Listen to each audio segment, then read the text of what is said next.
Quand la nuit tombe et que le silence du monde s'installe, nous sommes confrontés à un moment crucial. C'est dans cette obscurité que la véritable bataille se joue, celle contre nos propres pensées. Comme le soulignait Marc Aurèle, l'âme devient teintée des couleurs de ses pensées. Nos rituels du soir ne sont pas de simples habitudes, mais des moyens de reprendre le contrôle sur ses pensées, de les dompter pour nous rapprocher de l'idéal stoïcien, la paix intérieure, le calme face aux tempêtes du monde extérieur. Premier rituel, la rétrospection quotidienne. Chaque soir, avant de sombrer dans le sommeil, revenons sur les événements de la journée. Non pas avec culpabilité ou remords, mais avec un esprit d'apprentissage. Marc Aurèle écrivait dans ses Pensées pour moi-même : ne te demande pas ce que le monde pense de toi, mais ce que tu as fait de bien aujourd'hui. Que pouvons-nous apprendre des moments de colère, d'impatience ou de faiblesse ? Ce rituel n'est pas une condamnation, mais un chemin vers la maîtrise de soi. Deuxième rituel, l'acceptation du contrôle limité. La deuxième étape est de nous rappeler ce que nous pouvons et ne pouvons pas contrôler. En tant qu'êtres humains, nous sommes souvent accablés par le poids des événements extérieurs. Pourtant, comme Épictète nous l'a enseigné, ce qui trouble les hommes, ce ne sont pas les choses, mais les jugements qu'ils portent sur ces choses. Le soir, relâchons ces fardeaux. Acceptons que nous ne contrôlons pas tout et concentrons-nous sur ce qui dépend véritablement de nous. Troisième rituel, la visualisation négative. Le stoïcien ne fuit pas les pensées sombres. Au contraire, il les embrasse pour se préparer à l'inévitable.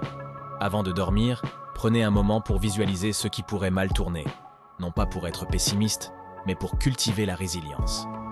Sénèque disait « Attends-toi à tout, et tu n'auras jamais peur de rien ». En intégrant cette réflexion, nous sommes prêts à affronter la perte, la douleur et la déception avec dignité. Quatrième rituel, la gratitude consciente.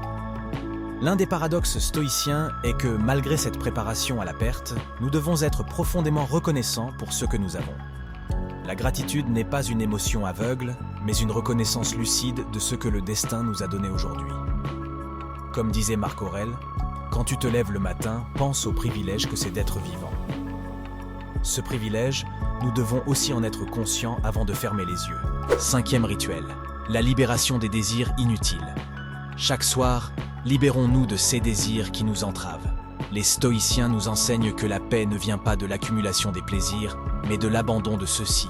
Ce n'est pas l'homme qui a peu, mais celui qui désire plus, qui est pauvre, nous rappelle Sénèque. Dans la tranquillité de la nuit, nous pouvons nous détacher des désirs superflus qui brouillent notre jugement et troublent notre esprit. Sixième rituel, la méditation sur la mort. Cette pensée pourrait sembler macabre à ceux qui ne comprennent pas la philosophie stoïcienne, mais méditer sur notre mortalité est une clé vers la sagesse. Le souvenir que tu dois mourir un jour, disait Marc Aurèle, t'aidera à bien vivre. Le soir est un moment idéal pour réfléchir à la brièveté de la vie et à l'importance de chaque instant.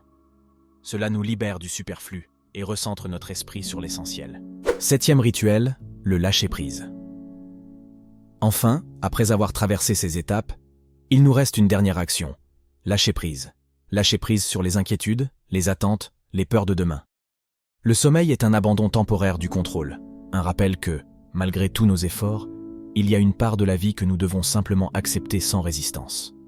Comme Marc Aurèle le disait si bien, « Accueille ce qui t'arrive et accepte ce qui t'est donné. » Et dans cet abandon, nous trouvons la liberté.